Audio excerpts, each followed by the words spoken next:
రామానుజ గోష్ఠి సత్తెనపల్లి వారందరికీ కూడా పల్లాండు పల్లాండు, మీకు మీ కుటుంబాలకి మీ కైంకర్య స్త్రీకి పల్లాండు పల్లాండు, ఎప్పుడూ కూడా భాగవత ఆచార్య కైంకర్యంలో అన్వయిస్తూ ఇలాగే వినూత్నమైనటువంటి కార్యక్రమాలని నవోన్మేషంగా ఎప్పుడు కూడా అందరూ కలిసి మనసుకి వయసు లేదు అని నిరూపించిన విధంగా ఇప్పుడు ఎలా అయితే చేశారో అలాగే ఎల్లప్పుడూ ఇలాగే నవ్వుతూ కలకాలం మీరందరూ కూడా భాగవత ఆచార్య కైంకర్యంలో అన్వయించే మహద్భాగ్యాన్ని మీకు ఆ ఉడయవర్లు అనుగ్రహించాలని భగవద్ రామానుజుల వారి తిరువడి వద్ద విజ్ఞాపన చేస్తున్నారు.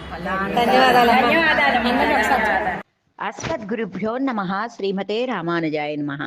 రామానుజ గోష్ఠి సత్తెనపల్లి వారు ఆహ్వానాన్ని మన్నించి పెనుమాక శ్రీ వైష్ణవ దివ్య క్షేత్రమునందు మేము సేవించిన నాలాయిర ప్రబంధ పారాయణ శాత్మురైకి వారు కేరళ దివ్యదేశయాత్ర ముగించుకుని వచ్చిన వెంటనే ప్రయాణ బడలికను తీర్చుకోకుండా విచ్చేయటమే కాకుండా ఆ యాత్రలో వారికి లభించిన శేష ప్రసాదాలు, చందనము, పుష్కరిణి తీర్థము, తిరువట్టబారైలో భగవద్ రామానుజుల శ్రీమూర్తికి సంవత్సర కాలం పాటు ధరింపచేసిన శేష పవిత్రాలను మా గోష్ఠి వారికి అనుగ్రహించిన విశుద్ధవాక్ విశారద శ్రీసూక్తి సుధాజరి బిరుదాంకితురాలైన పద్మజ గారి దంపతులకు నమస్సుమాంజలి.